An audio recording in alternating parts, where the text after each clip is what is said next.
The false 9, striker who refuses to strike. Imagine a striker who doesn't actually want to stay up front. Sounds ridiculous, right? That's the false 9. Instead of leading the line, this guy drops deep into midfield, confusing defenders who don't know whether to follow him or stay back. The idea goes all the way back to the 1930s, with Austria's Wunderteam and later Hungary's great sides of the 1950s experimenting with it. But Pep Guardiola made it famous with Lionel Messi in 2009. Defenders expected a duel with the world's best attacker. Instead, Messi disappeared into midfield, dragged them out of position, and left oceans of space for wingers like Pedro and David Villa to score. It wasn't just effective, it was devastating. Barcelona's tiki-taka thrived on chaos, and Messi's false 9 role turned the world's best defenses into headless chickens. Suddenly, a striker who refused to strike directly became the most dangerous man alive.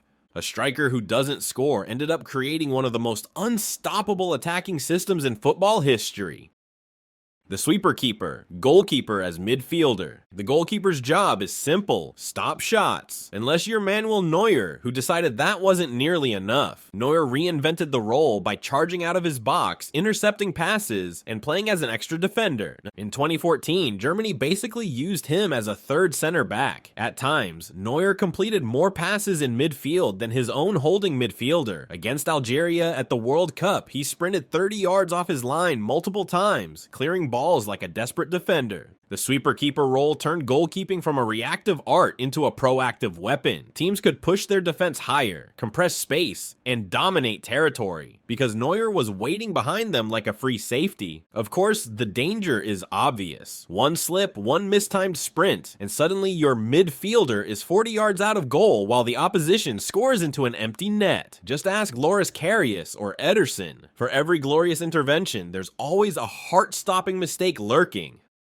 The libero, defender as playmaker. Speaking of defenders doing too much, the libero, this role made iconic by Franz Beckenbauer, was a center back who didn't just defend but orchestrated attacks. He'd sweep up danger at the back, then glide forward with the ball like a number 10. Beckenbauer made it look like ballet. One moment he was blocking a shot, the next he was striding through midfield, splitting defenses with a pass only a playmaker should see. Italy adored the role in the 70s and 80s, with legends like Gaetano Scirea carrying the torch. It made defensive football surprisingly elegant, but the libero disappeared once. Pressing systems demanded defenders stay disciplined and compact. There's no time to casually stroll forward when 3 pressing forwards are sprinting at you like wolves. Still, every time Virgil van Dijk dribbles into midfield or David Alaba splits lines with a pass, you see a shadow of Beckenbauer's weird but brilliant experiment.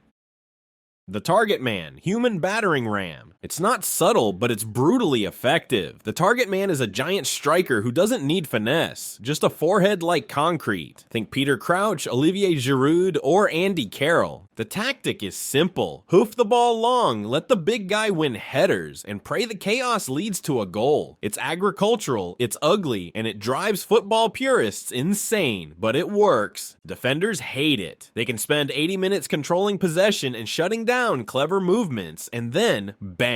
A single long ball, a flick on, a scrappy rebound, and the target man has undone all their hard work, and fans secretly love it. There's something primal about watching a 6'7" striker bully defenders into submission. Suddenly, ugly football doesn't look so bad when your giant wins the match with his skull. The deep-lying playmaker, midfielder who refuses to run. Everyone else is sprinting, pressing, covering ground. And then there's Andrea Pirlo, standing still, stroking the ball around like he's sipping a glass of wine. The deep-lying playmaker, or regista, is all about brains over brawn. Pirlo didn't chase the game came to him. He dictated tempo with surgical passing, never breaking a sweat. The weirdest part? He looked like he barely moved. While teammates racked up kilometers, Pirlo strolled around with elegance, changing the entire rhythm of the match with one flick of his boot. It's chess in a sport that often looks like rugby. Weird? Absolutely. While everyone else looks like they're running a marathon, this guy controls the match at a walking pace. The inverted winger, wrong foot, right idea. Traditionally, a left winger uses his left foot to whip in crosses. Then coaches thought, what if we reversed it? Enter the inverted winger. Left footers on the right flank, right footers on the left. Arjen Robben perfected it. Everyone in the stadium knew he'd cut inside onto his left foot. Defenders even screamed it to each other. And still, he'd do it and score over and over again. What looked like predictability became unstoppable efficiency. Other stars followed. Cristiano Ronaldo cutting inside from the left, Mohamed Salah doing it from the right. Inverted wingers became the blueprint for modern wide play. It's weird because it goes against a century of tradition, yet in the modern game, inverted wingers are now the rule, not the exception. The false fullback, defender who becomes a midfielder. Fullbacks used to overlap on the wings, bombing forward for crosses, but Pep Guardiola, of course, decided that was too normal. He created the false fullback, where instead of overlapping, the fullback drifts inside to control midfield. Philipp Lahm at Bayern Munich looked like he was playing 3 positions at once: defender, midfielder, and playmaker. Joao Cancelo later perfected it at Manchester City, popping up in central midfield while technically listed as a right back. Weird? Definitely. Effective? Bayern won a treble with it, and City broke records. Suddenly, fullbacks became the most tactically flexible players on the pitch.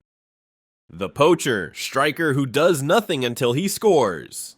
You know that guy in your 5-a-side team who refuses to defend, press, or pass? That's basically the poacher. Players like Filippo Inzaghi lived permanently offside, waiting for one chance to tap the ball into the net. He didn't care if it was a 2-yard rebound or a scrappy deflection. A goal was a goal. Sir Alex Ferguson once joked Inzaghi was born offside. But when you score 300 career goals by doing almost nothing else, suddenly laziness looks like genius. Javier Chicharito Hernandez followed the same model, invisible for 89 minutes, decisive in the 90th. The destroyer, midfielder who just kicks people. Not every midfielder is elegant. Some are human wrecking balls. The destroyer exists to break up play, foul cleverly, and terrify creative opponents. Claude Makelele was so good at it that Real Madrid literally had to name the role after him. The Makelele role became a phrase. Later, N'Golo Kante modernized it with endless running and cleaner tackling, turning destruction into art. It's weird because the destroyer is anti-football. He doesn't create beauty, he kills it. But without one, your tiki-taka artists get bullied off the pitch. Football needs its butchers as much as its artists.